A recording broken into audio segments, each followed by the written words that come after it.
So, I suppose I should kind of start out by introducing the game itself. This is a side project I've been working on off-stream for a while, for maybe 3 days so far. I mean, obviously I've been thinking about it over time, but I've actually spent 3 days engaged in the process of developing the thing into something that physically exists.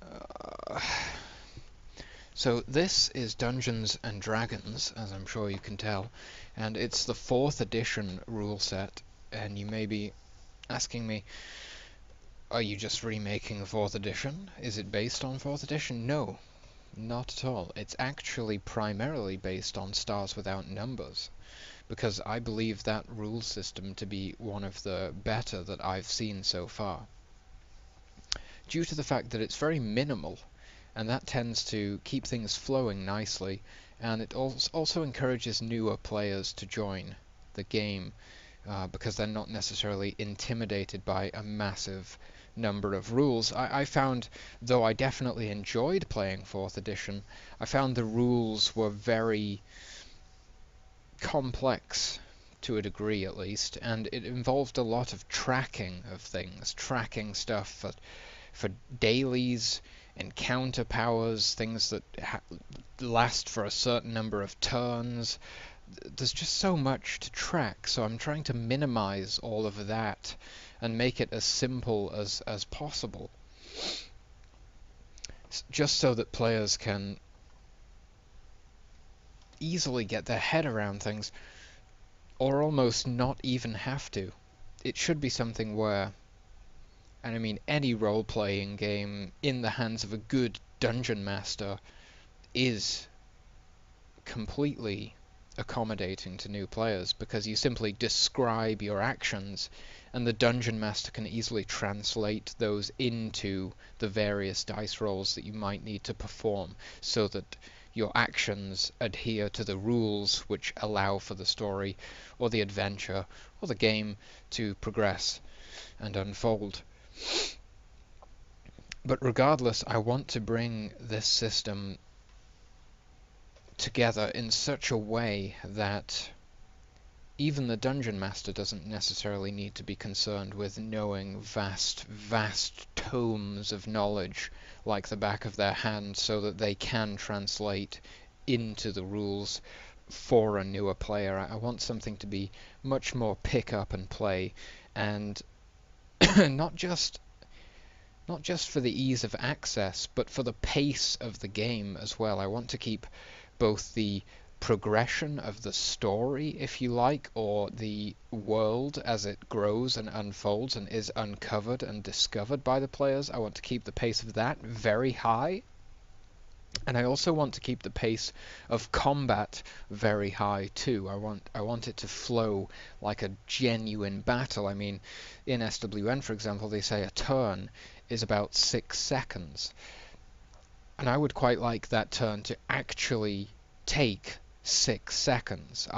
There's so much flipping pages and checking rules, and how many, like calculating how many bonuses do I have, and all kinds of things that really make combat into more of a slower paced strategy game, which just isn't. It loses the punch, it loses the high octane energy, the real visceral element of combat that you're trying to capture. It just becomes kind of stale. I mean, again, in the hands of a great DM, that can be mitigated completely, and combat can be lively and engaging, and players can thoroughly enjoy it. But I want to make that process easier, and encourage. I want rules which encourage the pacing to be extremely high, extremely fast. So, okay, I'll go through what I've done so far first. Sorry, I'm doing this completely impromptu, so I've no idea exactly what order to approach these things in, but I realize the game has been developed up to a point off stream, so I should introduce it. It's a high fantasy setting. It's a world in which there are rulers, kings, and the like who lord over various townships throughout the world. There's no metropolises, nothing too massive.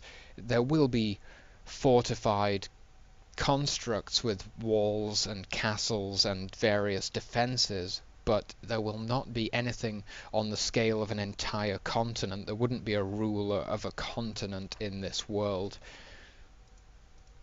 Sorry, I thought I made a mistake there for a second. It would be much more sporadic dapplings of societies, of civilization throughout the wilderness, essentially. And I kind of imagine these places to be like Attack on Titan. Yes, that's right, Attack on Titan. I'm just stealing all of my ideas from anime, and it's just going to be One Piece and Attack on Titan in a hybrid game, and it's all over. No, I'm joking, but I do imagine these places to be quite like that sort of fortified stronghold where most humans live in fear of the beasts that roam in the wilderness outside. So I would say roughly 1% of the population are nobles, and they control armies and they lord over these cities. There's another 1% who are the adventurers, who reject conventions, or convention rather. Conventions. Why would they reject conventions? I'm sure everyone loves conventions. They reject the norms of society, and they don't really fit in on the farmstead or what have you. They can't really join the king's army because they have a problem with authority, or they don't like taking orders. They want to be in control of their own destiny, etc., etc. And these are the brave souls, or possibly reckless individuals, who strive out into the wilderness looking to leave their mark on the world, seeking adventure, great riches, power, and the wisdom to wield that power. The system will feature magic, of course. I mean, it's going to be quite a large element, but magic is incredibly rare. And the reason that magic is rare is due to the fact that most of the lords of the land who sort of are in possession, if you like, of these cities, are quite terrified of magic users. I should look at the camera, sorry guys. They're quite terrified of magic users due to the fact that the powers that these people wield and possess are obviously a threat to any power structure. They could easily be dethroned by someone conjuring food or something as simple as that in the middle of town. Why would anyone follow the king when this guy can shoot fireballs out of his ass? I mean, it's just incredible. So that sort of sums it up basically. Magic is outlawed, and instead of using a system by which leveling gives you access to new spells or skills, in fact it will be more of like a scroll system. If you imagine spells are scrolls or tomes or even runes inscribed into, let's say, the wall of some ruined temple or something like that, and magic will be discovered through exploration. I'm really pushing the A, dungeon crawling, and B, like procedural generation of a world around the players, driven by the players and their desire to explore. So it's going to be very much about taking new ground and hopefully discovering the treasures that the world has to offer you, or dying a horrible and painful death of some kind, which hopefully will be entertaining also. The system, I will say now, the system, like SWN, is quite a punishing system, quite a hardcore system, if you like. It's definitely not going to hold your hand or encourage you to easily reach a high level by any means. In fact, the rules are very much built in such a way that a character is a very fragile thing, and one wrong move can result in death quite easily. You may say this is too punishing, but that is the type of system that I intend to build. And if your interest lies in more of a storytelling experience when playing, then I would suggest discuss it with your DM, maybe come to some compromise, or play a different system, play a system which encourages that kind of thing, because this is very much intended to be a game. It is supposed to present a challenge. It is not simply supposed to be a cakewalk. So let's look at the classes. I've stripped it down to the 6 essential classes. Now you may be asking, where's the paladin? Where's the druid? Where's the warlock? Where are any of these things? They were removed because they're essentially a different variant of a class which already exists. In a way, like a paladin is a righteous warrior who fights with divine energy for the purposes of good in the world, but it's still very much a warrior. A warlock is very much a wizard, and of course a druid is very much a combination of a warrior, a rogue, and a cleric, and potentially other things too. The bard has been included, and I do intend to make it a supporting class, of course, but I am going to try to balance it in such a way that it really encourages the use of the bard.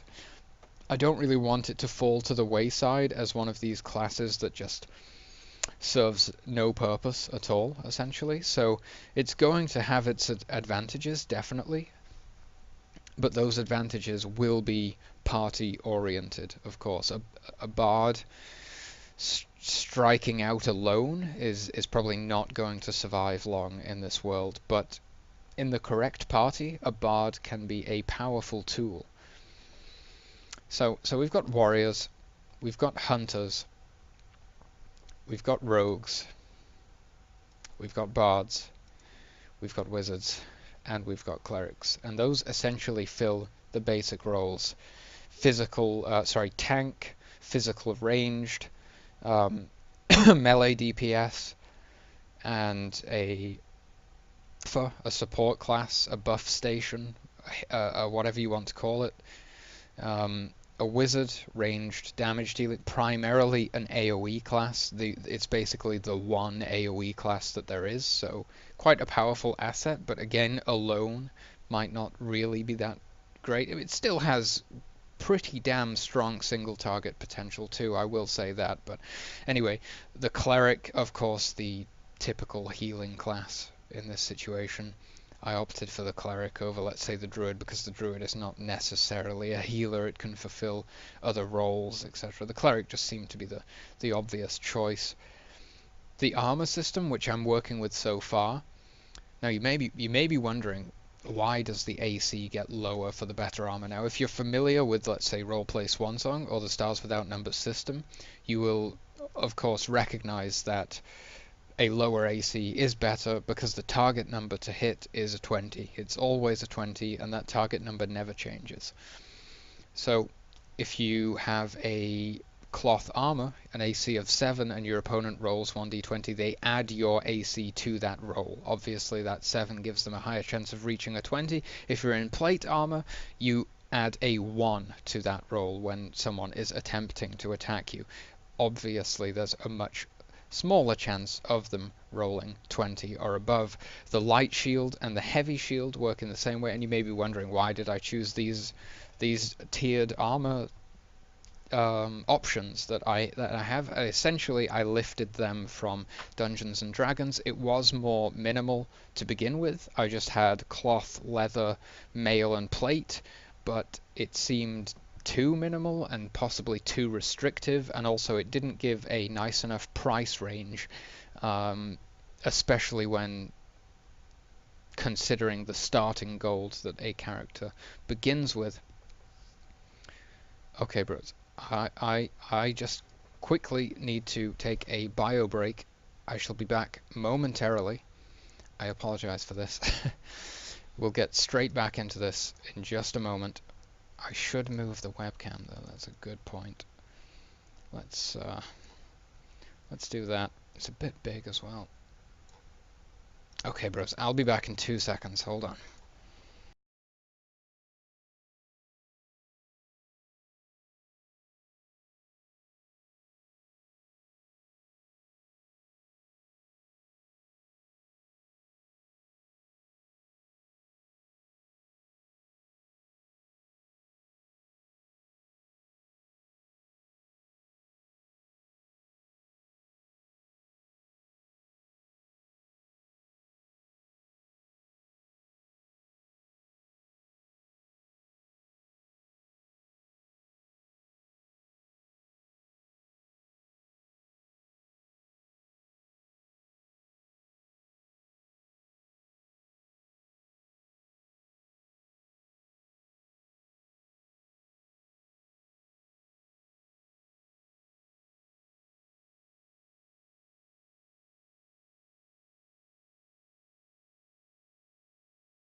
Sorry for the delay, bros. I am good to go. Okay, so we're looking at the weapon table now, it seems. This is quite minimal at this point, and it may grow in the future as I add more interesting weapon choices. But ultimately, many of these weapons are literally clones of the exact same weapon as far as the attributes and price and damage and encumbrance goes. Um, the only real difference is aesthetics as to whether you want to wield, say, a great axe or a great sword. So I originally I had something like just swords in the game, and then I realized, it may work from a mechanical standpoint, but there are going to be players who want to wield a specific type of weapon for whatever reason. Now, these various weapons could provide various differences, advantages and disadvantages, say piercing, crushing, the various blunt damage or slicing damage or stabbing damage or whatever it may be, and those could feed into the mechanics of combat in different ways. But as I stated previously, I want to keep everything as simple as possible. So weapons, they just deal damage. That's what they do. They are, of course, based on an attribute, sometimes of your choosing, so that it can be utilized by more than one class, and sometimes by a single attribute, which is, of course, encouraging use by a specific class. So strength would be warrior, and dex rogue. You may notice that the rogue doesn't have an advanced weapon option yet. That is something I will consider adding today in the form of a... I can't remember what it's called. I feel like it begins with a T, and it's like you hold the handle here, and then there's a blade.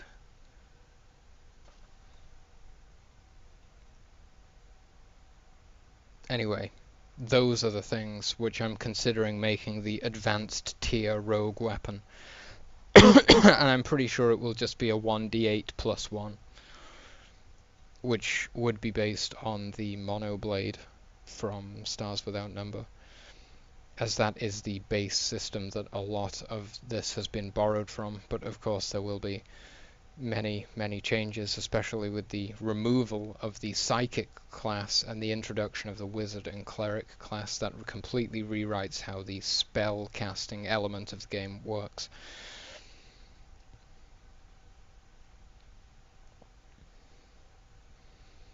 So down the bottom here we have artifact weaponry. These are essentially It's like when you have, well, it's essentially a magical weapon from D&D. Instead of having pluses to weapons, oh, not instead of, sorry, as well as you can have up to a +4 on a weapon. That, of course, needs to be tested to determine if it's a balanced number to work with for that specific purpose. But then you, of course, have these other um, enhancements. So far we have unbreakable, unbounded, transmogrifying, and ruinous. And the various descriptions are there. One which cannot break, that's very obvious. One that never runs out of ammunition. One that can be transformed into another item for the purpose of discrete weapon carrying. And one which has a higher crit chance, essentially. One which I'm thinking of adding soon is a double attack. And of course, I'm sure there'll be more in the future also.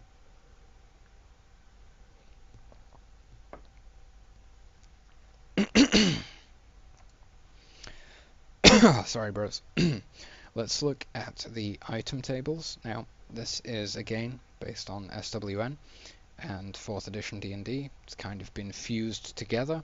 I've tried to keep it as minimal as possible, as always. So we have arrows for bows, bullets for slings, a backpack, bedroll candle, a chain, a chest, which can be locked, of course, a grappling hook, a lantern, a map, which will, of course, be for the local area that the players currently are residing within, if a map should be available at said location, rope, tent, torch, and water skin. Very basic, just the bare minimum exploration gear. I do wonder whether I should move the torches down to the consumables section. That's a good point. And candles as well. Torches and candles technically consumables, so those will need to be changed to the other table. The tools, we have Arcane Implement, which is essentially a mechanic lifted from Dungeons and Dragons, which basically means that the wizards need an item through which to channel their arcane energies. So this thing can be a book, an orb, a wand, or a staff. If it is a staff, you can melee attack with it, and it functions just as the quarterstaff does on the weapons table. Flint and steel, self-explanatory. A healing kit, also self-explanatory. A herbalist stash, self-explanatory. A holy symbol is the divine symbol which a cleric uses to channel sort of divine energies, I suppose, for the purpose of healing or whatever else they might be doing. Just works the same way as an arcane implement. Musical instrument, that is of course for the bard. It will give a +2 bonus, or maybe +1, 1 or 2 to performance checks, and performance checks can of course be used to inspire party members or even NPCs if necessary. A spellbook is an item in which wizards are able to keep their spells as they travel the world. They of course accumulate spells. They can keep them in there.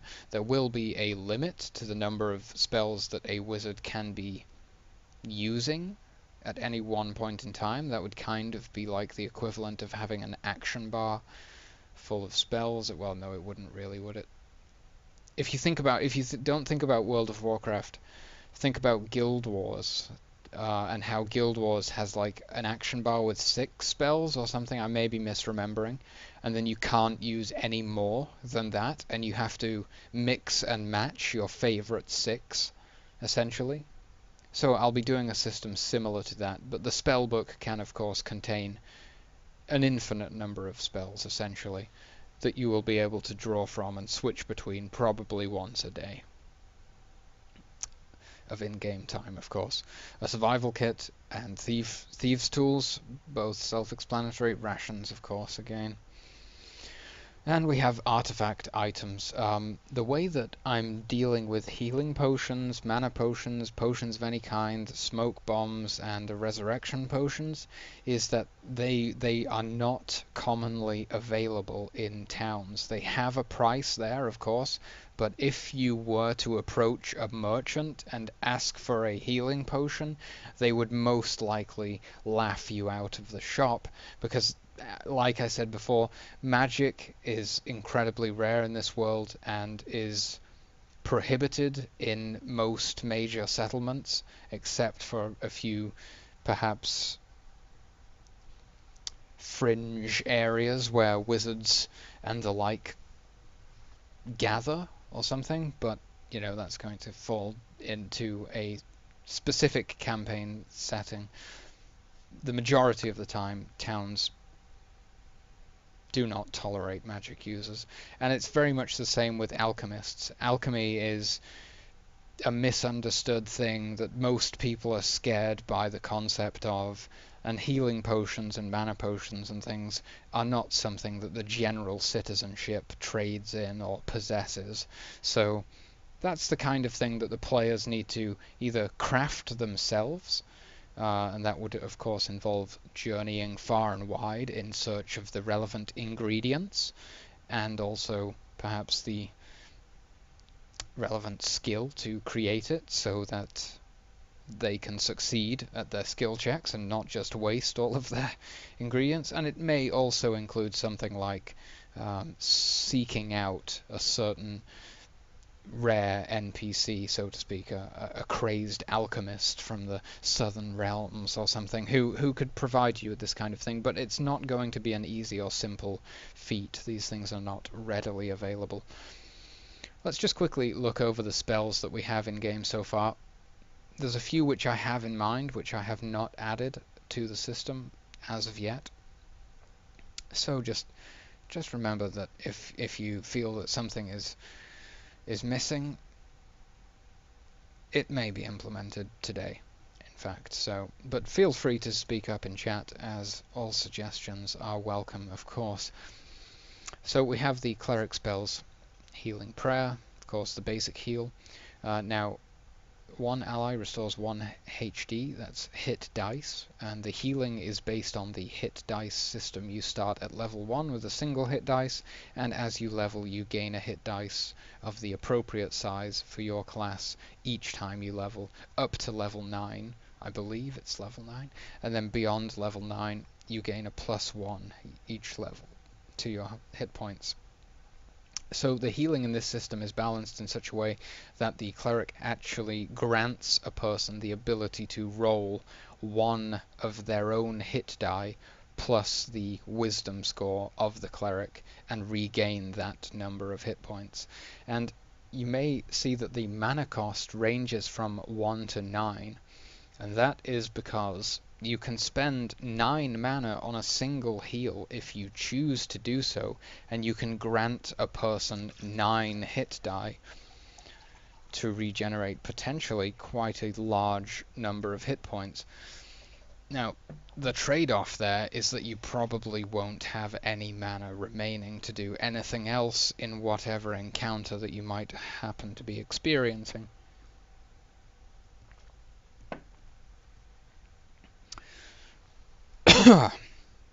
Sorry guys, sorry.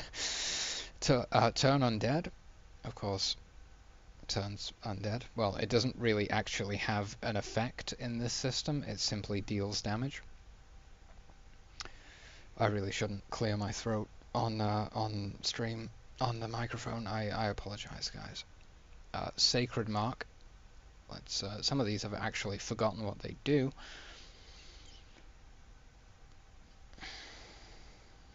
Okay, so essentially it's an attack which is modified by wisdom, and you can give a +2 to one ally on their next attack against the same target. Purification is essentially cleanse, or whatever you want to call it, removes all dots, all magic, all negative magic effects from an ally. Guiding Light, produce some light, and also grant allies a +1 to perception checks.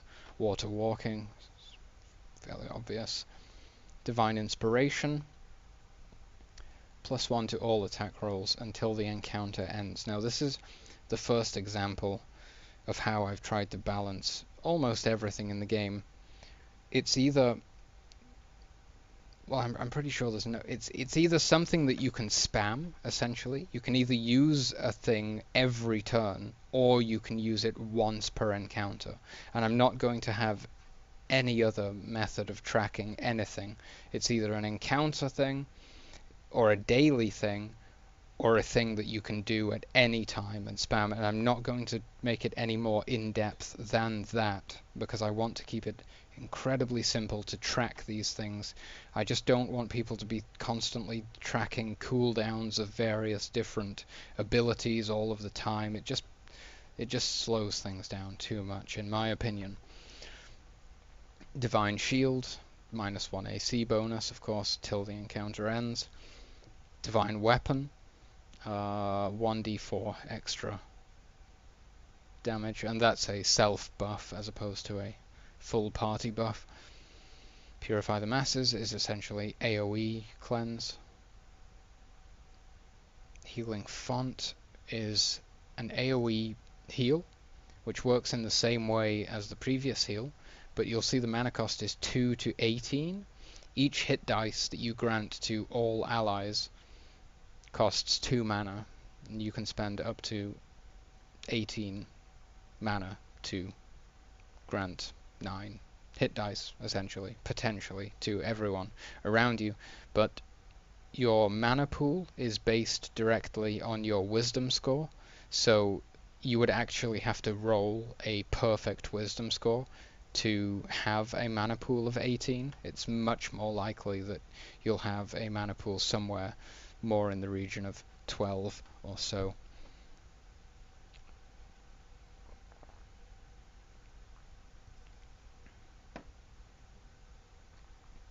Divine Vigor. Each class has a special ability. It's usable once per encounter. Divine Vigor allows you to use it again. Disarm, obviously, is a disarm. Blinding Light blinds everyone who can see the cleric.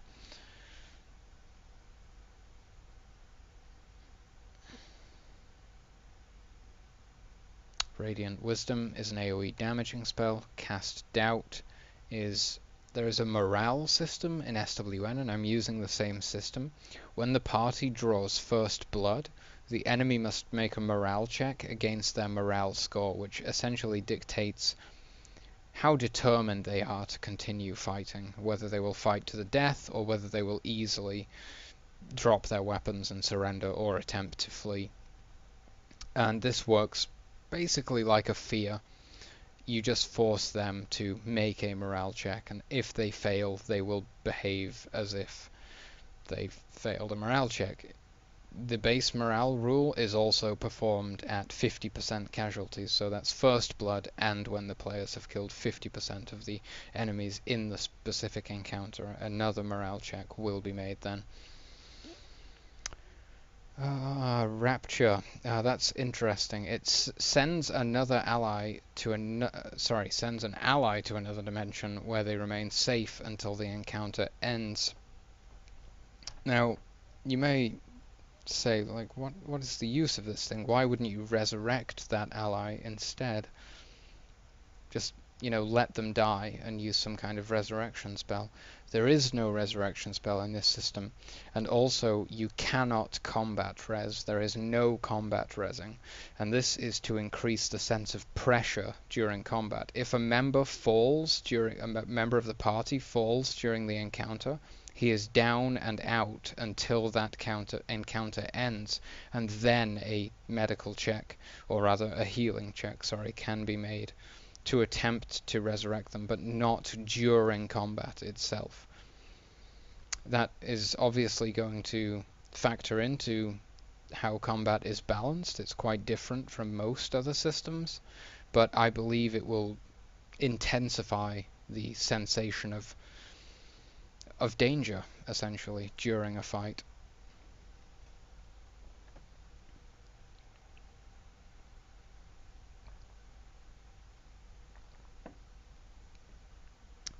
Eternal damnation.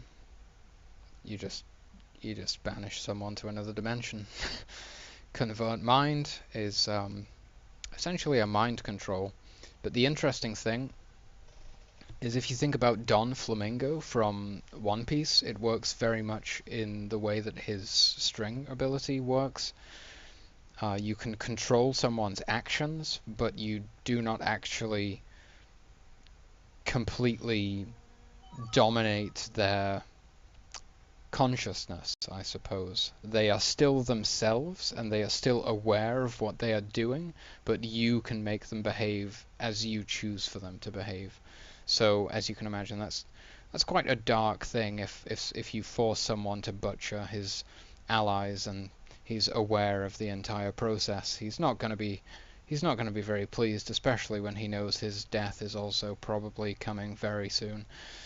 So that might lead to some slightly disturbing moments in game, but that's all good. It's going to be a pretty grim world. I am kind of leaning towards that Attack on Titan, everyone will die sort of approach. Let's take a look at the wizard spells. We've got Illusory Sound, of course, is obvious. Arcane Light, just a light spell. Telekinesis, move any object of up to 2 encumbrance within 20 feet. I might change the range of that ability, but you can essentially just lift two-handed weapons or anything smaller from a small distance away.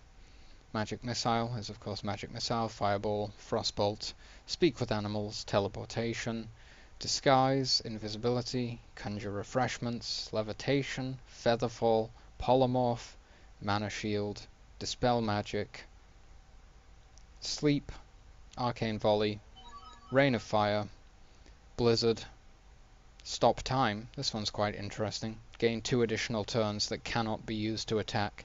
Time starts again after the second turn.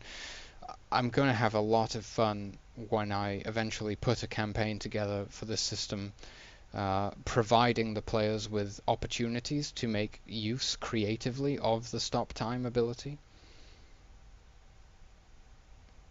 It's definitely going to be an interesting problem to work with from a design perspective. Meteor Shower, Disintegration, and a Return Portal. So those are essentially the spells in the system to this point. And is there anything else that I ought to mention? I suppose I could quickly go across character creation. The races as they stand now, and there may be more added to this list. I'm thinking about orcs and half-orcs, and I'm also thinking about those like lion humanoid races. Those are pretty cool. I'm also thinking about gnomes, just because they're tiny and small, and that's, some people want to play a gnome. Classes, we've talked about classes. Attributes rolled in the same way as SWN 3d6, except the one difference here is that you can apply them to any statistic you like. So you roll your 3d6, you write down your 6 your 6 values, and then you place those into a statistic of your choosing. And this is of course so that you can favor your 2 primary class stats. Skills. Warriors, rogues, hunters, and bards pick any 7 unique skills, at least 3 of which must be class skills. Wizards and clerics pick 5 unique skills, at least 2 of which must be class skills, and they get less, of course, because they also pick spells. The way that skill leveling works is that, of course, if it's a class skill, it's easier to level. If it's not a class skill, it is harder or slower to level. Spells, wizards, and clerics pick 2 spells with a mana cost no higher than 1 from their respective table. Gain a mana pool with a maximum number of mana points equal to your intelligence score for wizards or your wisdom score for clerics. Fairly straightforward. Hit points, you roll your hit dice and you add your constitution modifier. You can see the various dice for the various classes there. Languages. I really wanted languages to I still wanted them to be included so that certain characters could have those sort of discrete conversations where they don't have the rest of the party listening in, or perhaps a certain NPC can't understand their dialect. So everyone speaks their racial as well as common. It just seemed to be the simplest way to address that issue whilst keeping the potential for secretive languages in the game. Golden items, you receive 1d12 plus 8 gold to begin with, and that can be spent on weapons, armor, and equipment, but not artifacts, so no potions and none of the artifact weaponry or artifact armor, which is the first thing I'm going to work on here today. The systems, it's very much ripped from SWN. Initiative is a d8 plus dex. Attacks 1d20 plus target AC plus attack bonus plus combat skill plus your attribute modifier, and then of course any additional bonuses that you might have received situationally on top of that. Now this is where I've altered the attack rule compared to how SWN runs theirs. There is no crits and there is no critical failures in SWN. However, I have added them here.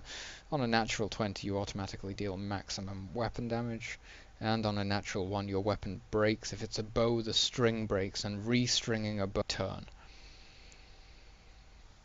That might not be accurate. You might say you can't restring a bow in 6 seconds. I don't know. I'm not an expert with bows, but this is by no means an incredibly realistic system. It's more of an over-the-top epic fantasy where these heroes that our players shall be embodying are extremely high skill, sort of to the point of total exaggeration, essentially. So an archer can do things like firing 3 arrows at once, which is fairly conventional. I mean, that firing 3 arrows simultaneously is a thing that's known to have been done throughout history, but that's the kind of thing I'm encouraging. It's not super gritty and realistic and just straight up medieval combat. It's much more, well, fantasy, of course. That is the setting, high fantasy. Damage, roll weapon appropriate damage. Fall damage, ripped from SWN. Again, this is one of my favorite rules from the system. I don't know why, I just like it when people fall off things and die. It's funny. 1d6 per 3 meters, and a successful luck saving throw halves the damage. You might say, why not include dexterity as well? Could a dexterous person not potentially land graciously?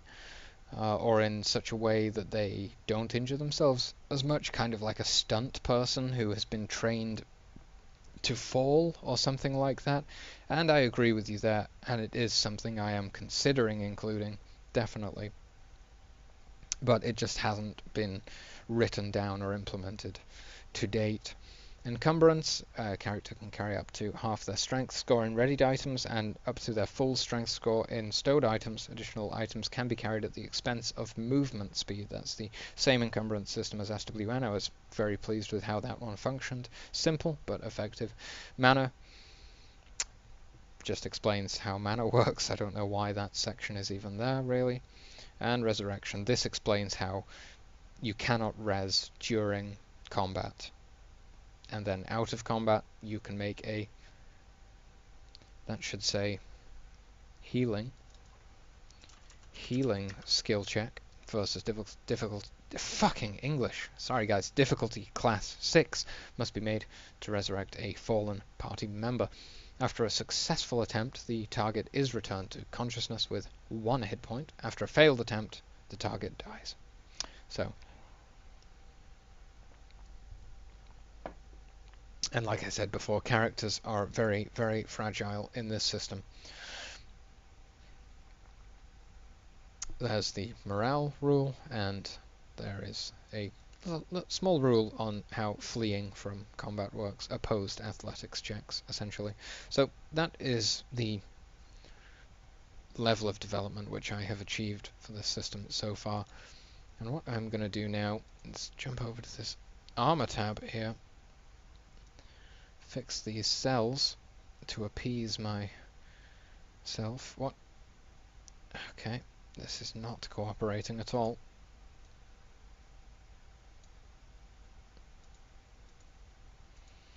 There we go.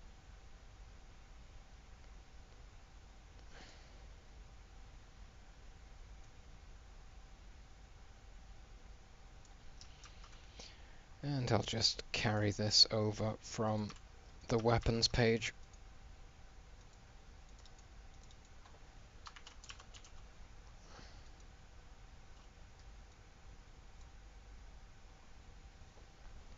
At this point in time, there is no durability system for armor.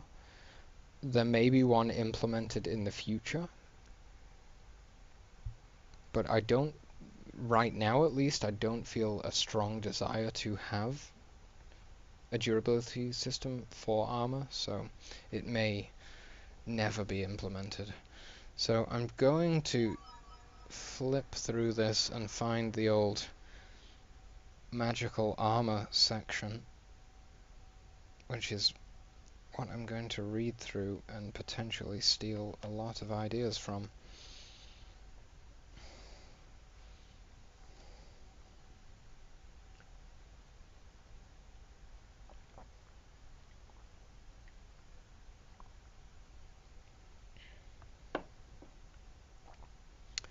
So I'm probably going to be a little bit quiet as I read through some of these, and then if one of them catches my eye and I feel like it can be adapted for use in this system, then I shall describe my thought process.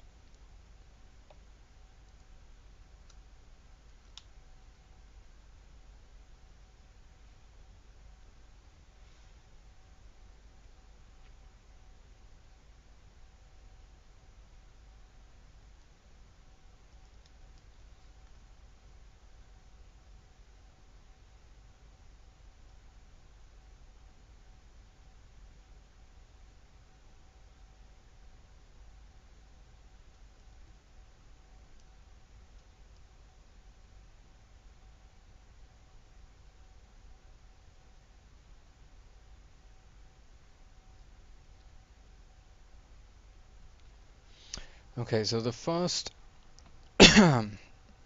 sorry guys, interesting idea that I have is something that grants additional healing when you have incoming healing. I'm not sure how much I really like this idea, but it definitely seems like a potential option for the artifact armor at this stage. I'm also not sure what I would name this. Probably just divine, so it's like a divine plate armor, which ultimately results in healing being more effective.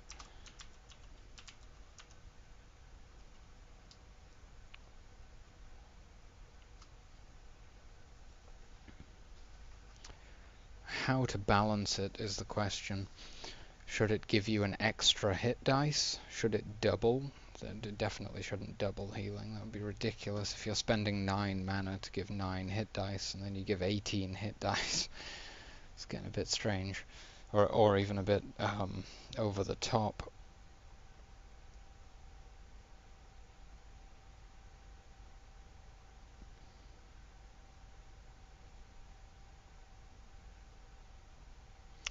I'm leaning towards a +2, but that might be quite a lot.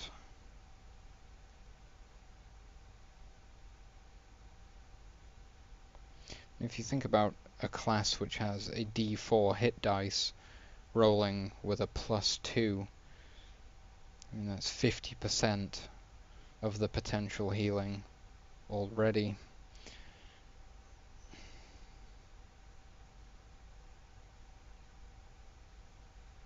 But then the maximum constitution bonus that any character can have is a +2. So potentially a character with 1d4 hit dice could have +2 in constitution, and then ultimately could have a health point cap of 6 at level 1. So a +2 might actually function quite well. I'm gonna go with that.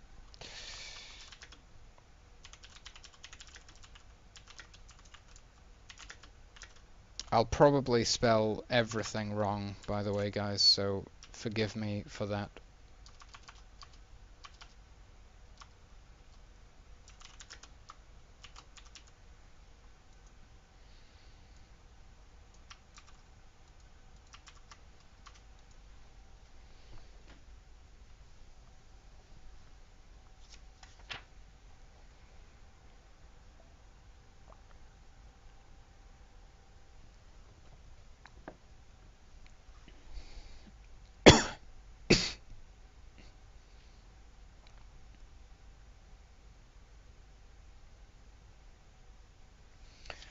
This one is quite interesting. It goes by the name of Dark Leaf Armor in the 4th edition handbook here.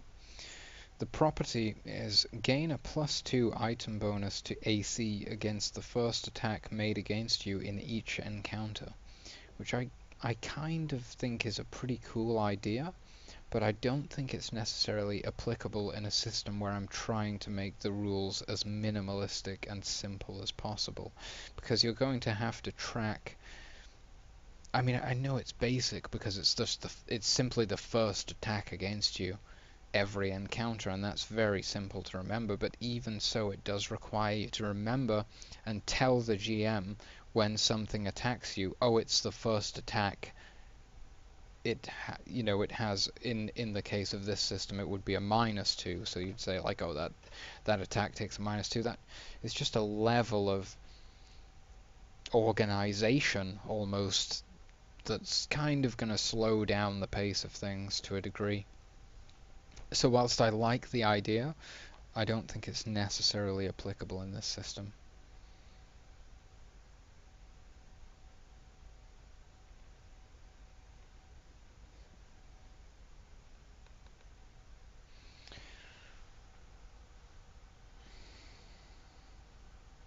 So the second option, which I'm thinking of including, would be some kind of reflecting damage. Or not so much a damage reflect, but simply something that deals damage to anything that attacks you.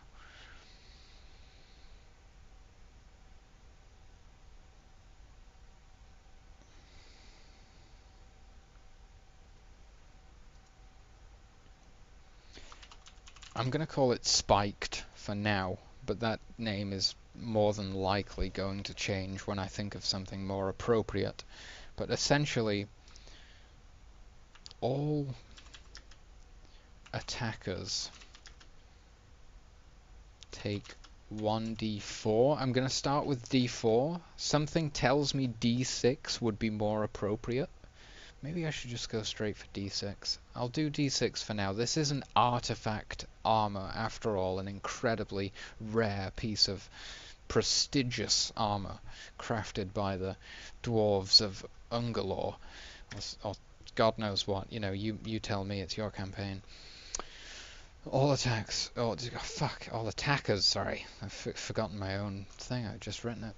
All attackers take 1d6 damage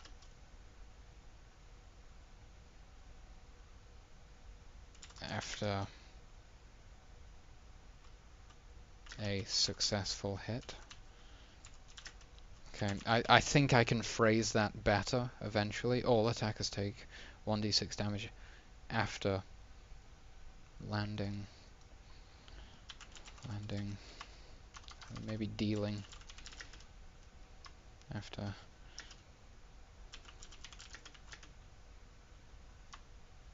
No, dealing sounds cooler. Okay, that's fine for now. 1d6.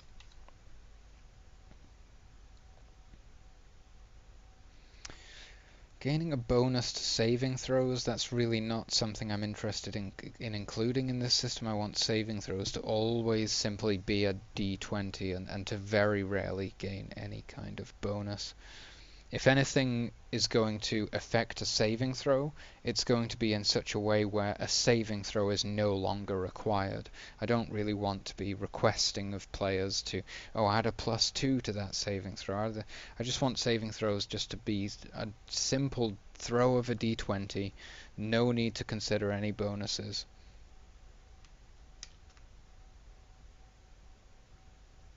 Okay, I like this one.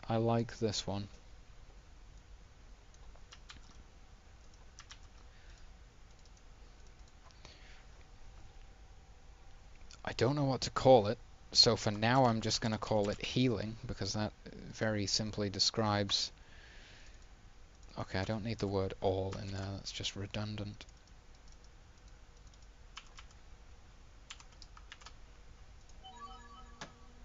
Sorry, my English skills are definitely not the greatest, so it will take me several revisions before I'm satisfied with anything that I write here.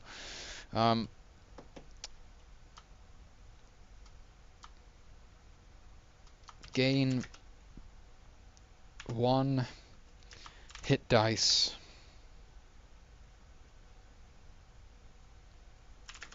of hit points.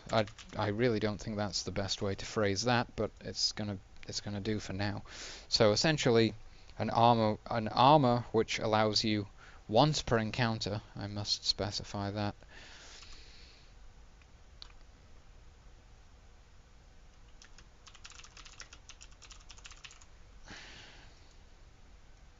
So simply by having a healing, let's say a healing scale armor equipped, once per encounter you'll be able to spend, or roll rather, a hit dice and regain whatever you roll in hit points.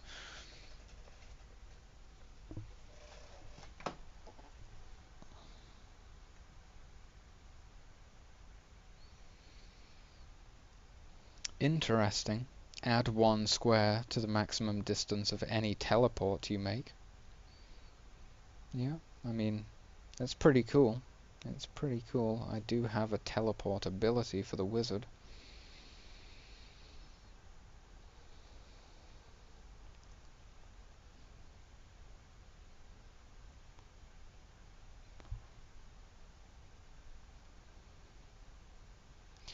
Definitely think that something that makes you immune to slows and immune to fire would be good. Those are essentially the 2 debuffs which I've really considered at this point. And perhaps with a quick aesthetical change, the fire could be used for acid, corrosive damage or some magical damage over time. Also, potentially, but right now all I'm really concerned with is slowing and burning. So some armor that makes you immune to both of those would be interesting.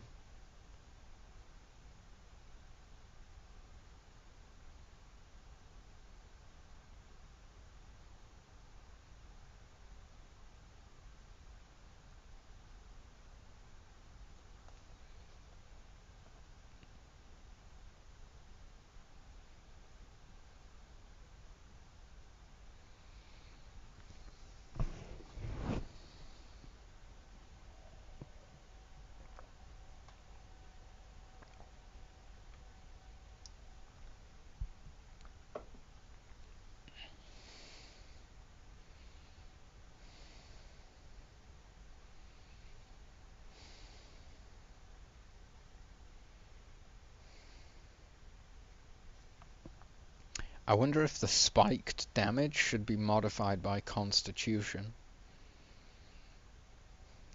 That's definitely something to consider.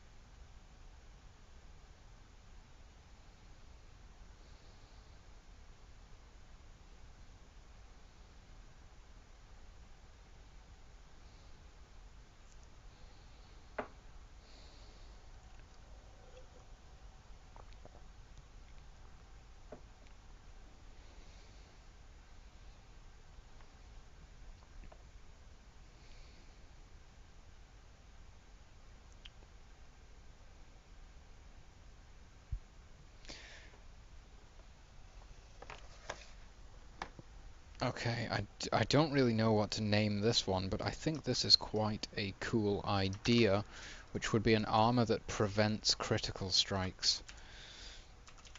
I'm going to call it untouchable for now, which is clearly going to change, but I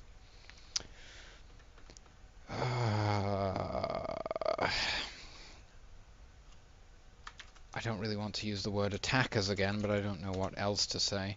Attackers cannot land critical hits.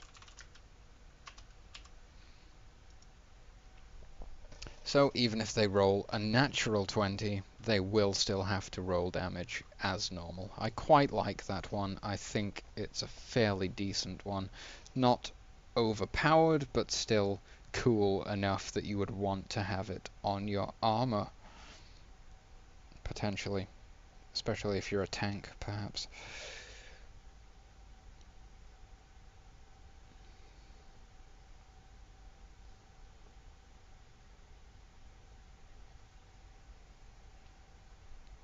This one is not really applicable because I don't have any sliding mechanics. You can't really push people, particularly.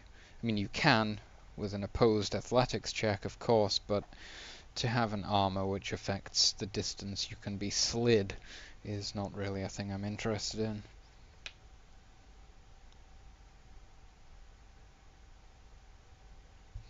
I like this one a lot, and I think there's probably going to be other skills which can be used in a similar way. This one gives a bonus to stealth checks, essentially, and I think that's a great idea. And there's another armor which in here which gives a bonus to athletics checks, so I think there could even be other skills to which your armor might be able to apply a bonus of some kind.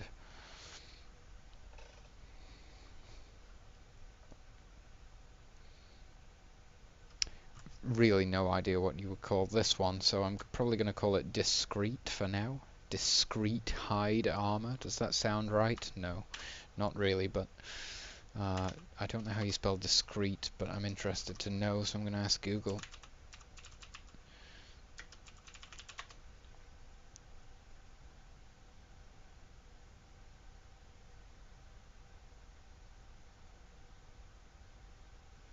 Okay, well, somehow I knew how to spell that.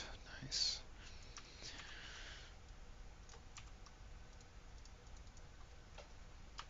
Gain +2. Let's just go with +2, not equals 2. Gain stealth checks. Gain a +2 bonus. Hey DVE, welcome back, dude. Anti-crit, call it jinx. Let's look for the definition of that word. A person... No, that's a thing that brings bad luck. We need a thing that brings good luck. We need the opposite of jinx.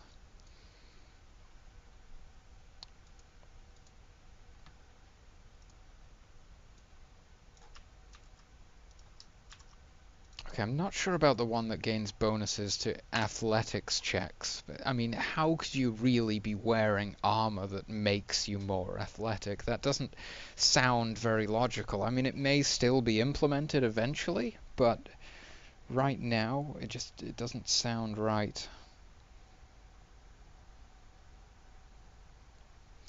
Am I still visible? Hopefully.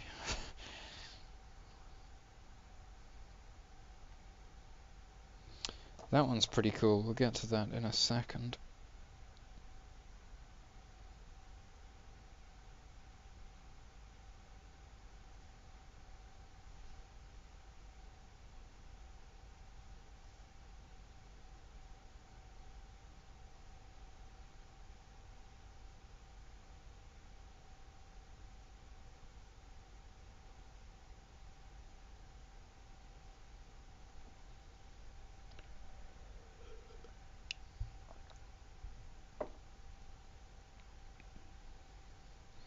Well, this one gives you a bonus to both athletics and stealth, which is crazy. No worries, dude. Good suggestion anyway. I'm sure it could be used for something else. I have no doubt.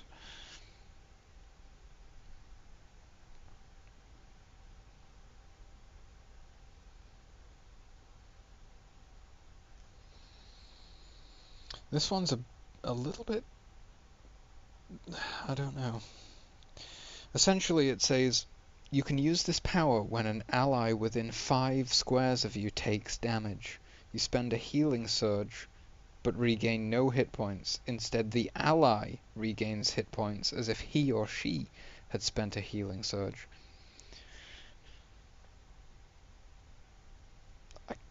I kind of like the idea of an armor which can grant you an additional heal, but at the same time, I don't know.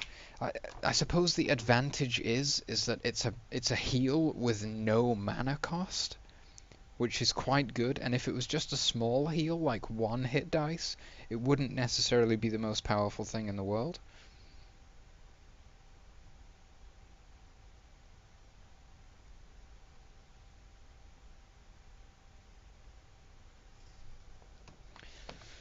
Okay, but this one is more interesting. When reduced to 0 hit points or fewer, you remain conscious until the end of your next turn. If you're still at 0 hit points or fewer at that point, you fall unconscious as normal. So once per encounter, if you reach 0 hit points, you actually get an extra turn that you can keep fighting at 0 hit points, which I think is pretty cool. And first, let's do Unstoppable. Again, names may change, which will be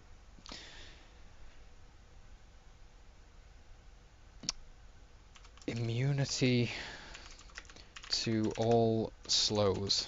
Fairly simple.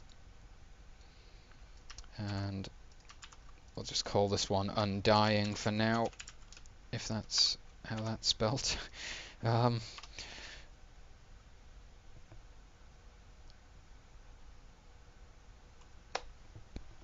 oh god, how to paraphrase this? Upon death, don't die, fight another turn. That's like the worst phrasing I've ever come up with.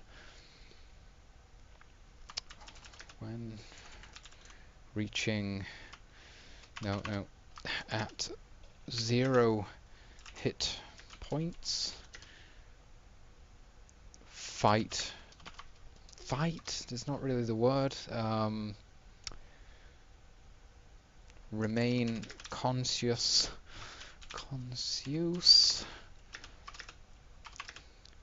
for one more turn.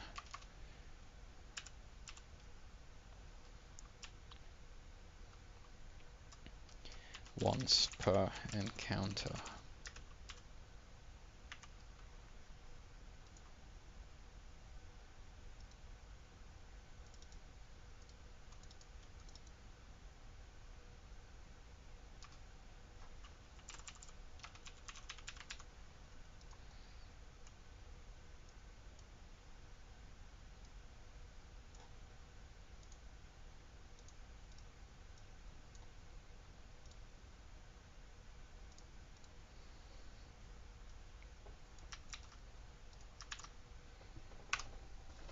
Okay, let's dive right back in to the old book. That's it.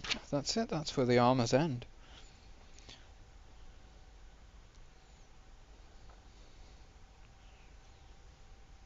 So the healing one. Okay, we gotta do. I just really want to call it flame retardant. Flame retardant is the is the placeholder name.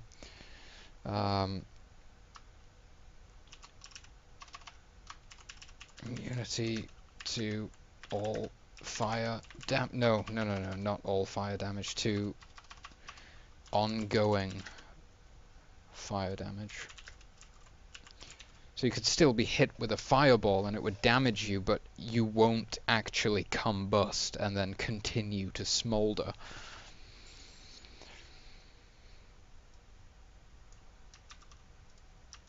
And what was the other one?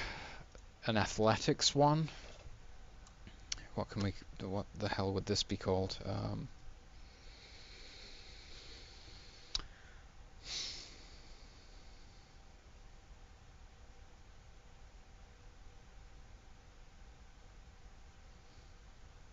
I don't know, maybe it's like the Nike version, the Adidas plate armor, it makes you more athletic.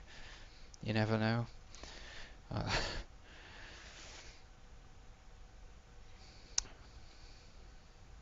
Boundless light? Could be light.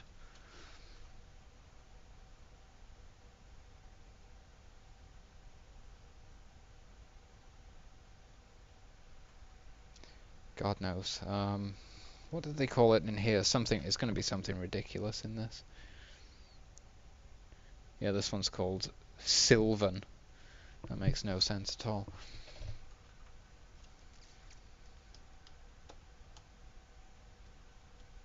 I mean, unencumbersome is the correct descriptive term, but it's also terrible sounding.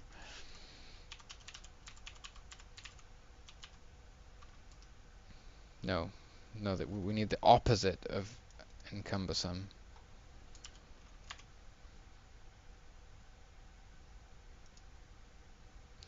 That's not even a word. Okay.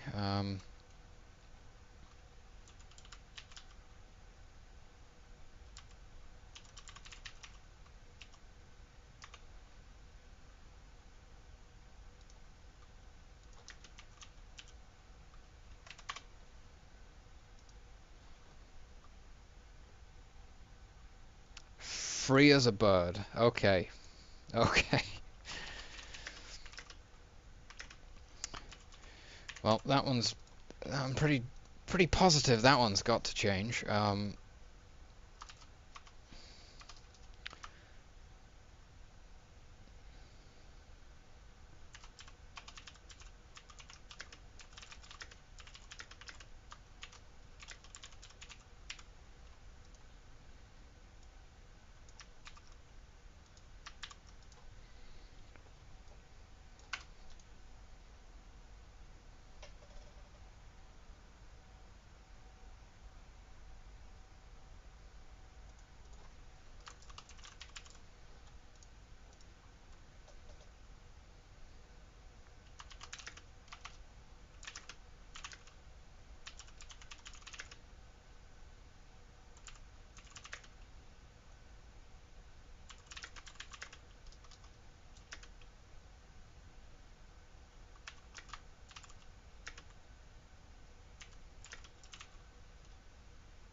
Again, I'm sure that can be reworded to sound better. Okay, 2 seconds, bros. Quick bio break for me, and then we're going to delve into the weapon tables as soon as I get back.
Okay, so I'm pretty pleased with the artifact armor that we have so far.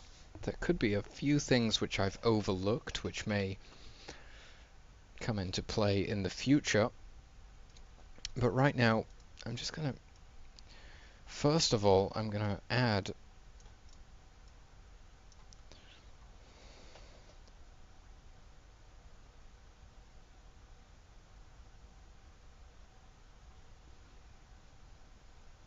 Brings misfortune to others. I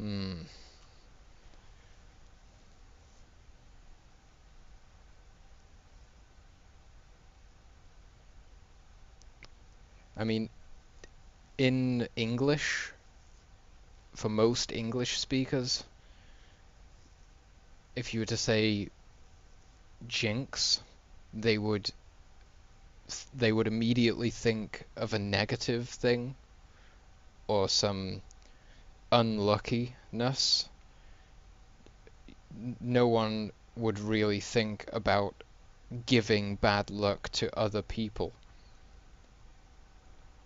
So I think that must be a regional thing, or not so much regional, but a difference between the languages, because jinx definitely wouldn't be associated with, unless you were to say jinxing another person, but just the word jinx alone would very much mean that you have a jinx and your luck is bad.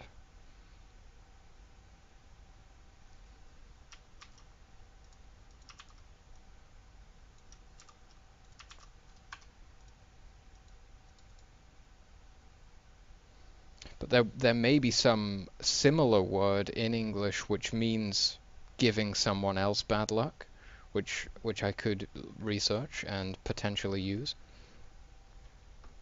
Okay, what am I doing? Oh, it double. Just going to call this double attack for now, and of course,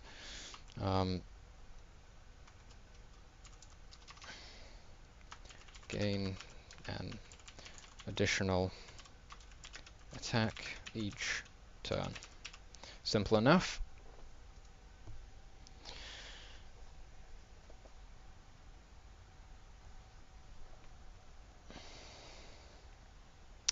I mean,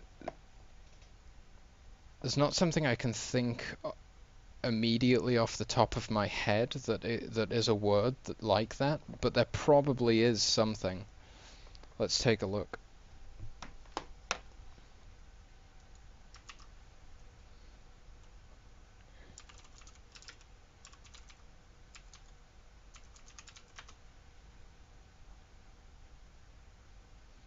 Okay, I just got a bunch of weird movies.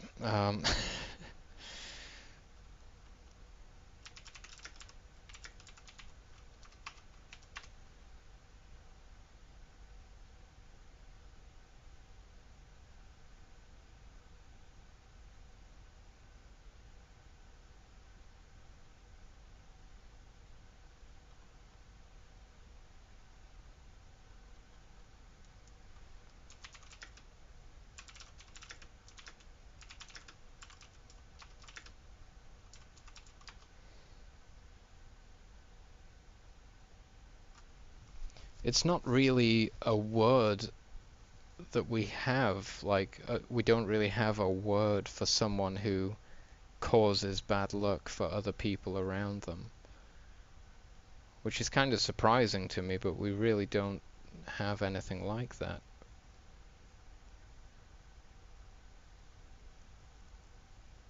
Here we go. This person's looking for a word or a phrase that means the person who brings bad luck.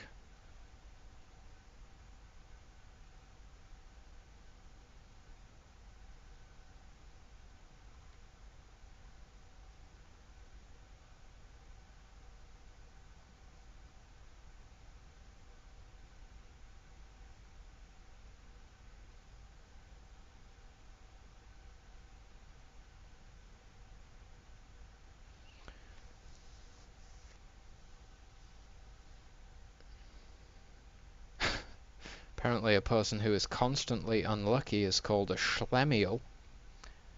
A schlemiel? That's a word I've never heard.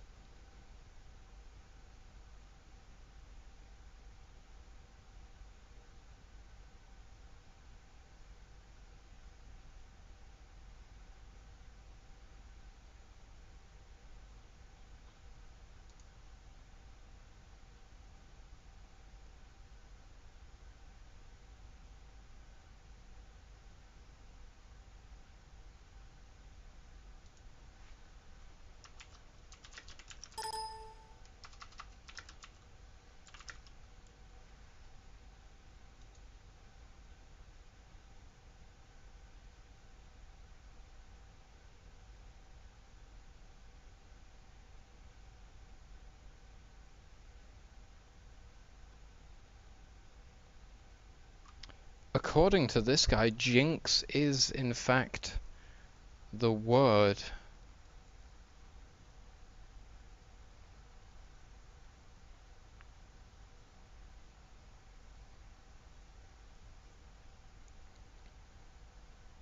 may well be applicable.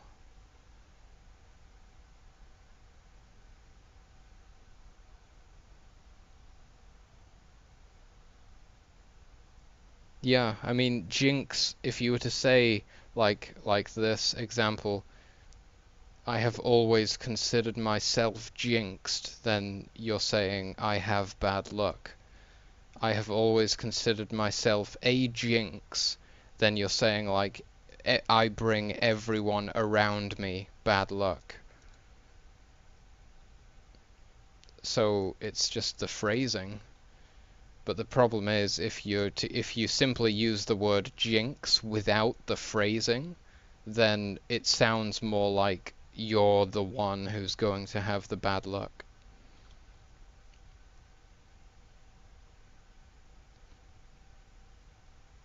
So if I was to, for example, have an artifact weapon in this system like um, I mean an artifact armor that was like a jinxed plate armor, that very much sounds like that plate armor is going to bring you bad luck. It doesn't sound like a good thing.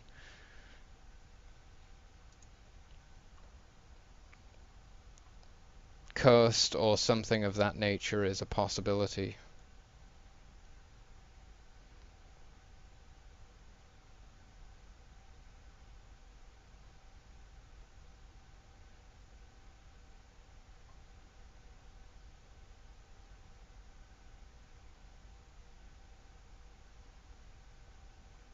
A hoodoo? A hoodoo is a person that brings bad luck?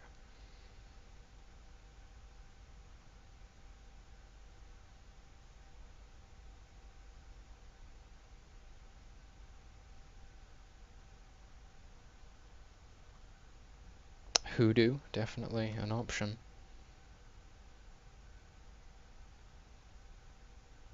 Omen. Ooh, omen. That sounds pretty badass.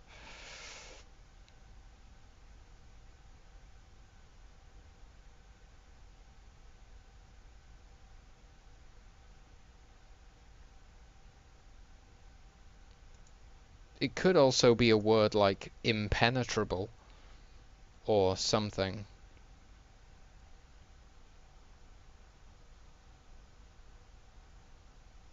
Yeah, hoodoo. Hoodoo plate armor is not necessarily the coolest sounding thing around.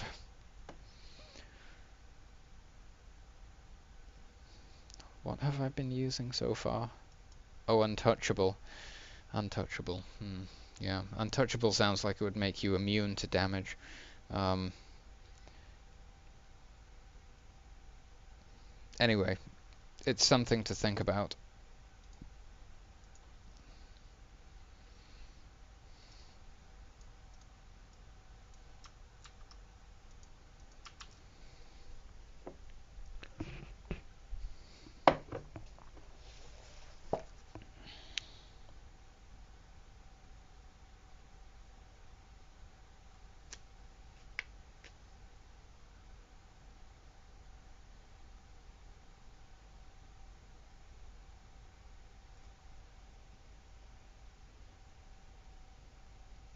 This one's ridiculous. Can you even see this?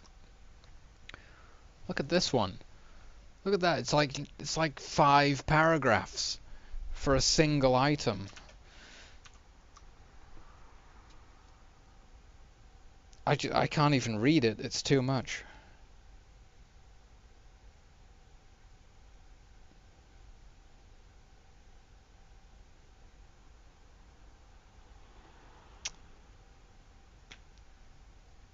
I could do double attack. I think something that would actually do double damage would just be plain overpowered. Essentially, if you doubled the number of dice that you were throwing, so you could have like a double damage greatsword where you roll 4d6.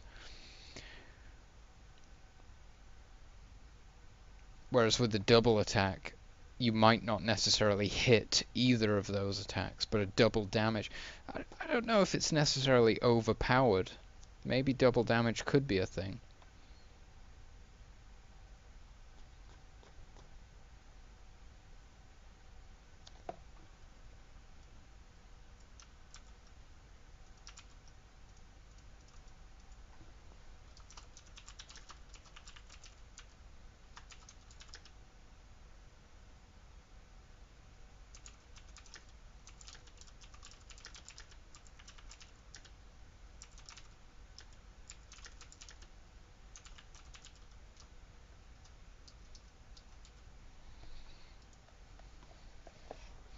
That's something that's going to need to be tested. I mean, you can still potentially roll ones on all of them, but also you can potentially do double damage. So it could be insane. Imagine if you rolled a crit. Or imagine if you rolled a natural 20 with a double damage weapon, and you would literally do how much would you do? You would do 24 damage if it was a two-handed weapon like a greatsword. Whereas if it's a double attack, you could roll a crit on the first attack and deal 12 damage, but then the second attack you might not necessarily even hit, so it's far less powerful.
Wait, what is this?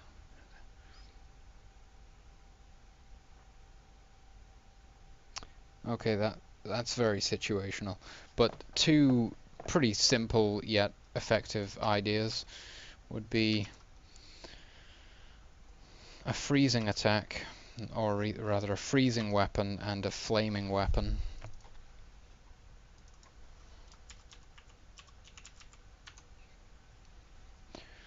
Uh,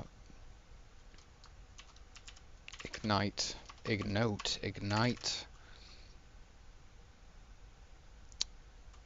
your target after a successful hit.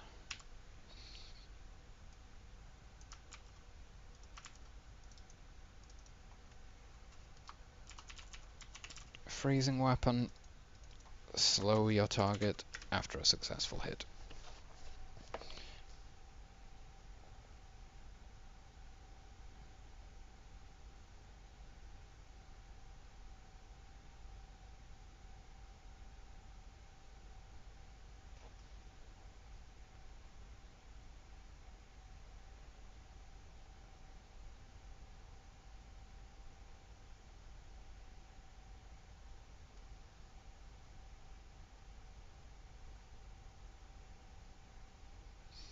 I quite like the idea of the life drinker weapon. It's essentially a life steal weapon. If you kill an enemy, you essentially gain 5 temporary hit points. I think I would simply balance it in such a way that if you kill an enemy, you gain 1 hit dice worth of hit points. I quite like that idea.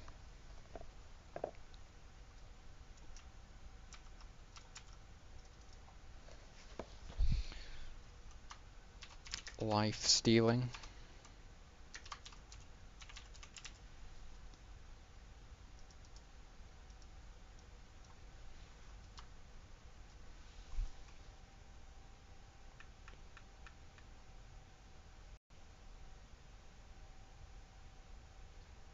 The question is, should it be once per encounter? I mean, I don't want it to be once per encounter, but if you gain a hit dice every time you kill an opponent, that could be potentially overpowered.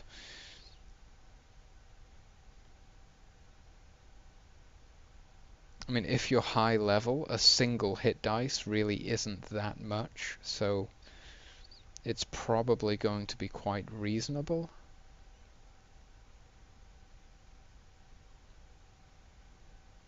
Okay, let's put it in for now, and we'll just have to play test it.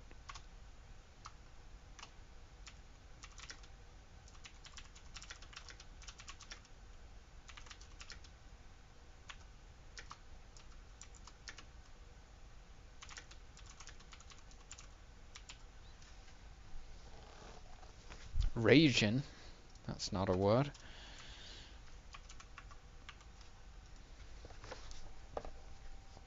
Okay.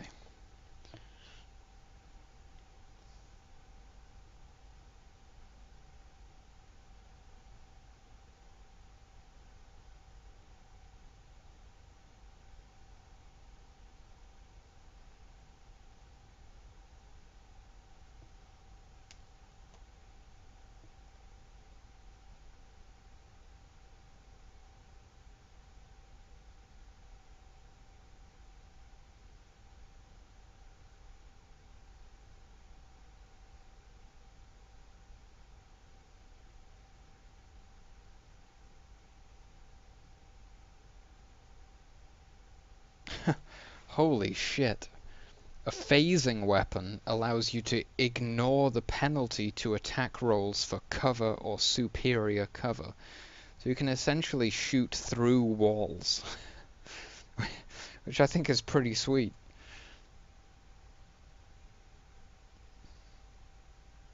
I mean, I don't have a cover system specifically included in my system, but presumably there should be one. I've read through the SWN core rulebook several times, sporadically, and I don't believe it ever mentioned cover or how to deal with cover.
This is ridiculous.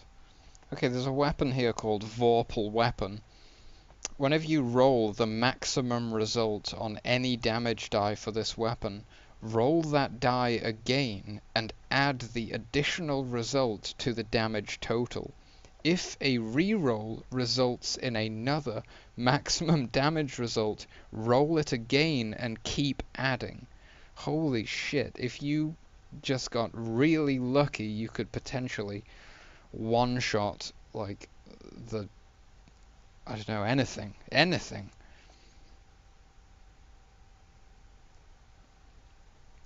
Okay, we're on to holy symbols now, but I'm going to continue reading because some of these might potentially be applicable to the weapons of my system also.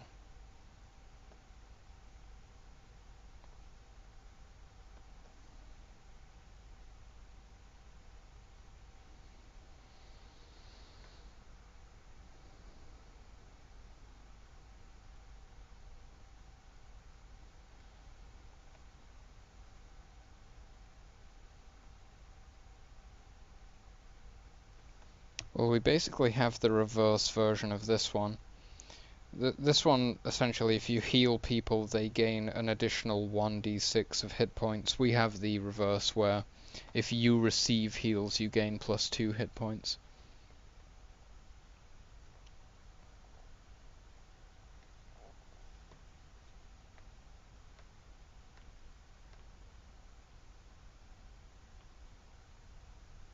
Only if you predict the number of the throw. That is an interesting idea. That is a very interesting idea, dude. I don't think it's something I would include in this system because I'm trying to keep it simple as possible, but that is a really cool idea.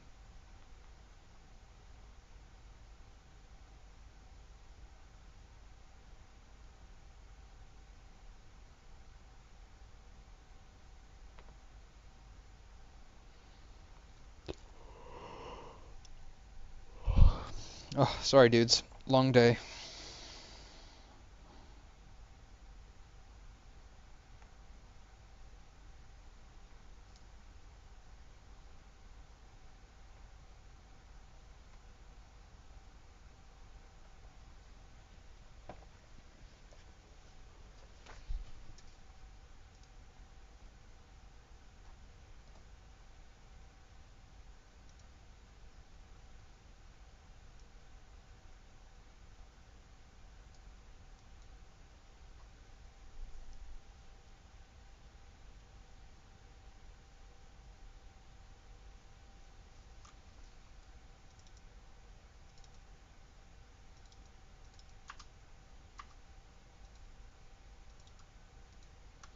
So I'm thinking now about armor which increases the amount of healing you can do to other players. We've got this one which actually gives you a free heal, which will not cost any mana. But what about one that gives you a bonus to all of the healing that you can do? It's it's actually a difficult decision to make as to whether. Wait, why do I have why do I have healing twice?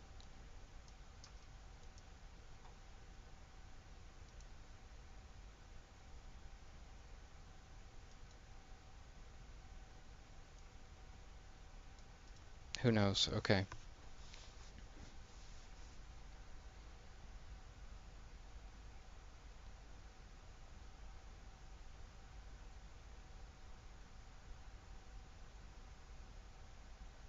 I think I want to change it. I think the divine armor will grant a +2 bonus to all healing. And the healing armor will literally give you the extra heal that you can use without spending mana.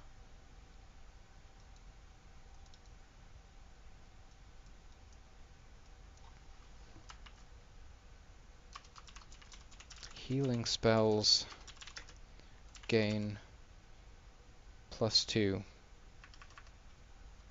Simple enough.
Okay, I just looked through the orbs. Nothing very useful there. Now I'm looking at the rods.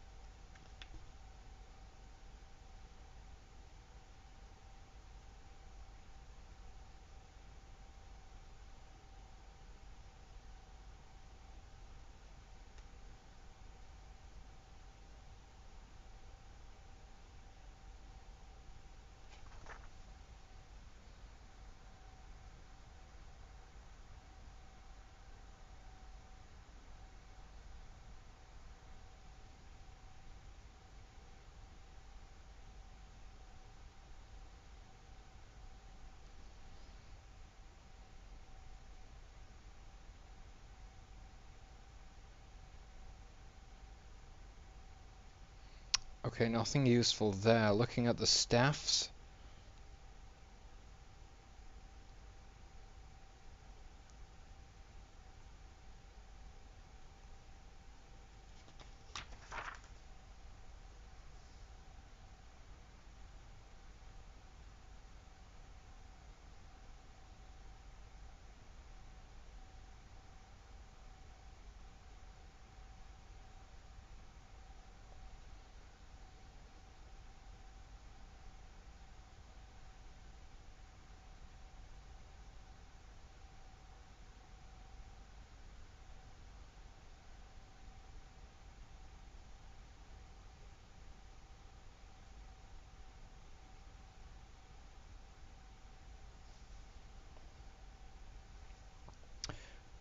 Okay, one.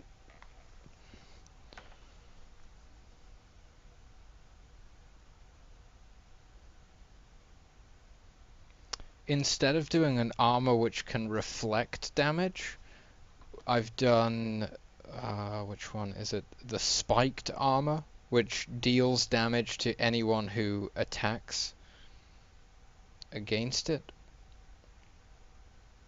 Because I didn't really, for example, if a super powerful enemy lands an incredibly powerful attack, a critical attack against someone who can reflect damage, they'll obviously reflect a large amount of damage. Whereas if it's a single d6, then it's never going to be higher than 6. So you can't one-shot a creature with its own attack, potentially. Or maybe not one-shot, but do a lot of damage that way. I do like the idea of reflecting some damage, but just to prevent it from becoming super OP, it's limited to 1d6. What was I thinking? Oh, that's right. Okay, here's an interesting idea.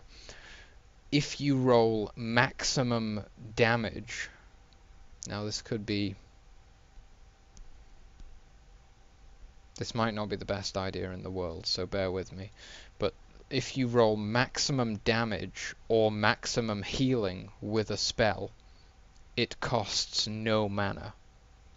That could be an armor type.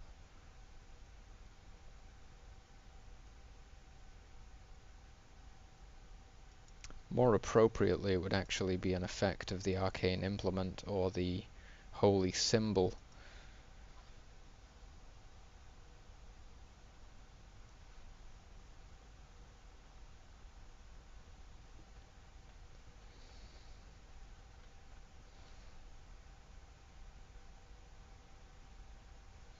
So essentially, if you crit with a heal or a spell, it would be free, which could be extremely powerful. But of course, for example, a meteor shower, or an even better example, a disintegration, is 4d6. You would have to roll 4 sixes to get the 4 mana cost down to 0. And rolling 4 sixes is definitely quite rare. So it sort of balances itself, because the higher the damage that the skill deals, or at least when it gets to the point where it's using multiple dice, it actually becomes harder to gain the free mana cost. If we think about healing, just because we can't balance it for one and not the other, obviously the more mana you spend, the more hit dice you give your opponent, your ally, and it's going to be harder for them to roll the maximum potential amount.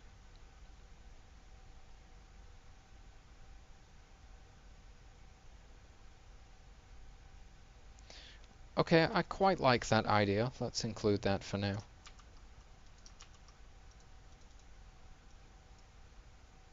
I'm just going to call it free right now. But of course it will be called something like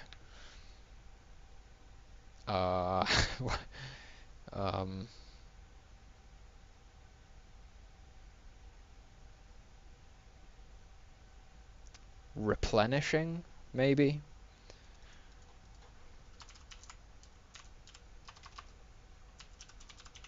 Replenishing?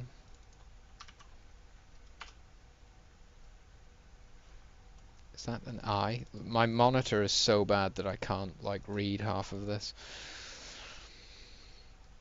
Okay, what does it do again? If you roll max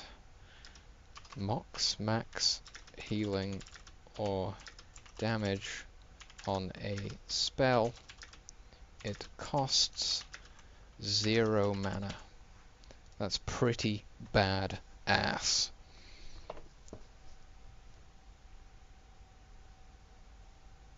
Okay, we're looking at wands now. We've seen all of the staffs, and that was the idea which I took away from the staff section.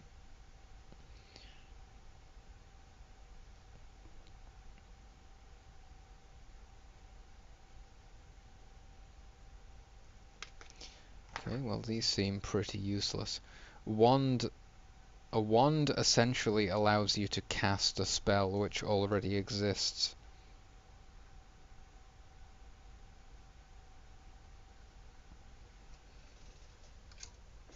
Of course, the spiked armor, which deals 1d6 to attackers, will only work against melee attackers.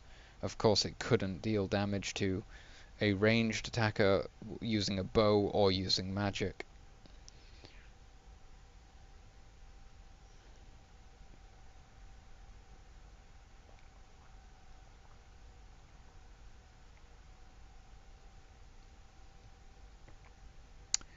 Oh, this is cool. This is armor slot items, which is like shields, bracers, and that's it, just shields and bracers, but it's kind of like accessories.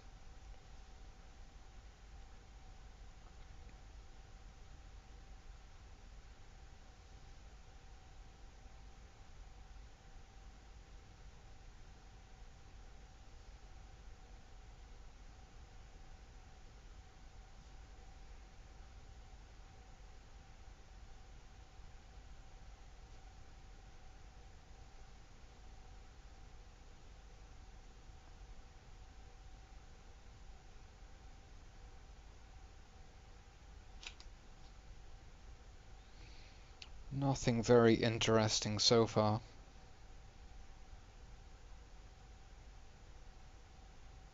Oh, that's pretty cool. There wouldn't be a very simple way to balance it, but there is a guardian shield where, let's see, you can use this power when an adjacent ally is hit by an attack. You are hit by the attack instead.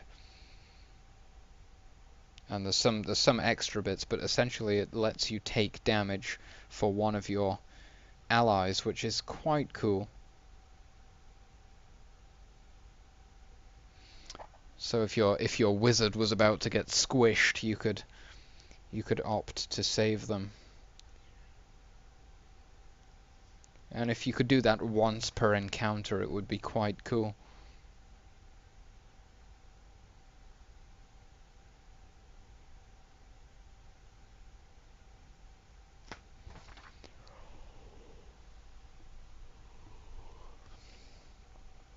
Jesus Christ, we're looking at shoes now, feet items. This game is a bit more in depth than I originally gave it credit for. There's plenty of items to choose from.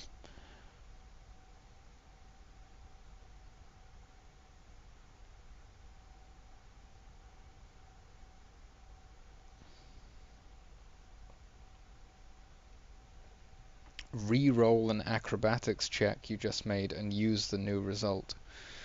Wow, that's pretty OP.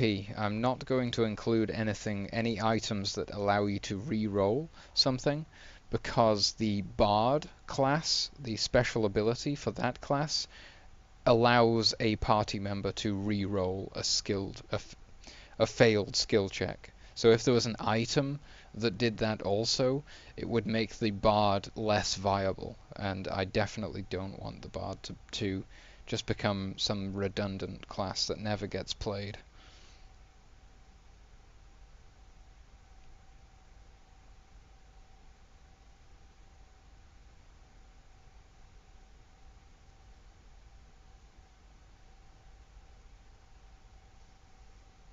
Oh, that's really cool. That is really sweet. So, as I mentioned earlier,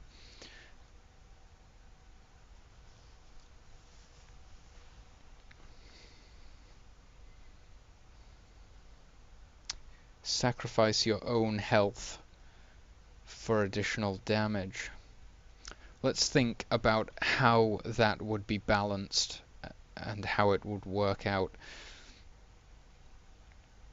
At low levels, you would definitely run the risk of killing yourself quite easily due to how punishing this system is already. It's a good idea if I can just think of a way to implement it.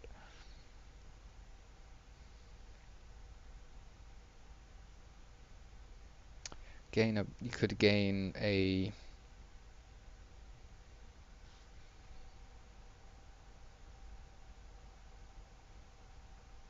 I mean, the simplest way is you gain a +1 to your attack roll by taking 1 hit point of damage.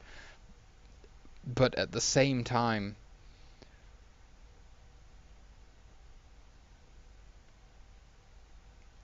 once you get to a high level, 1 hit point of damage is negligible, and +1 to a hit roll is actually quite strong. So it's very difficult to balance.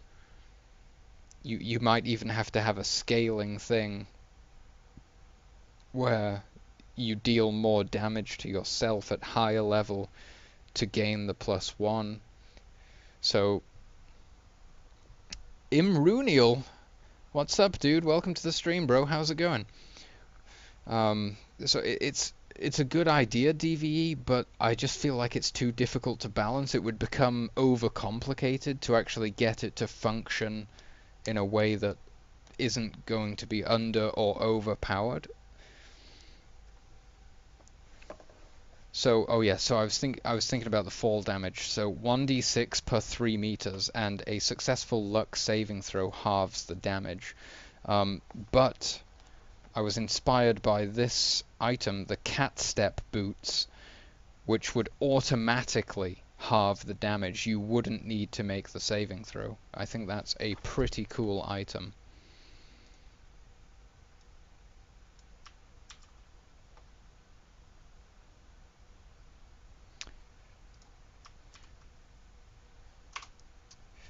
This is it's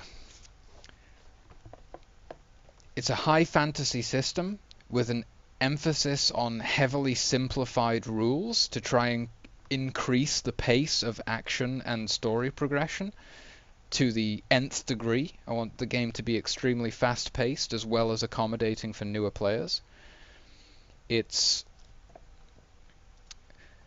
based on the SWN system and Dungeons and Dragons 4th edition. It's kind of a hybrid of the two, with some of my own personal ideas thrown in there as well. It's a very punishing system.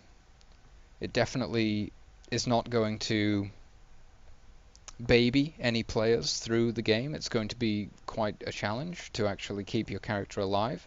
It definitely has a strong emphasis on dungeon crawling and world exploration or generation. Not really sure what else to say. It's like I say, it's based heavily on Stars Without Numbers because I thought that was a great system, but I couldn't find any fantasy systems that have a similarly minimalist approach to their rules. So I simply set about creating my own when I couldn't find anything that satisfied me. Okay, let's add that.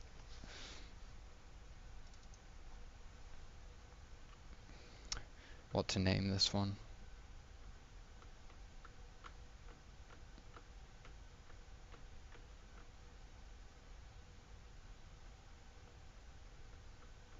Okay, I can't think of a name, so I'll call it Fall Damage for now.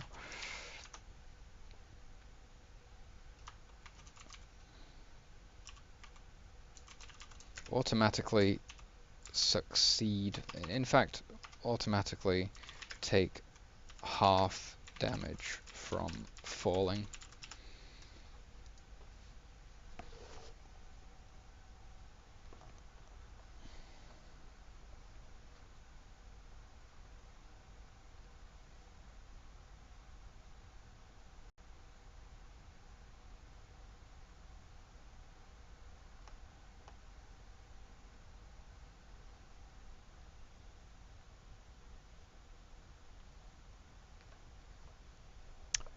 Still focused on combat. I'm not quite sure how you mean, but combat is, of course, going to be a very major part of it, yes. Encounters are, of course, crucial.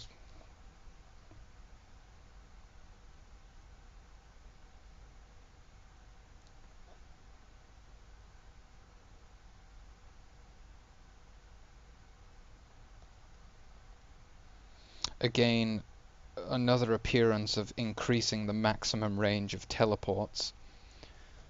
That is something that's quite interesting to me.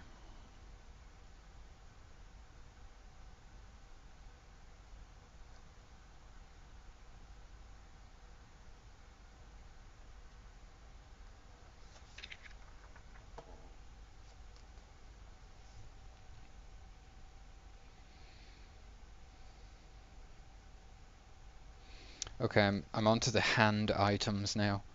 Gloves and such.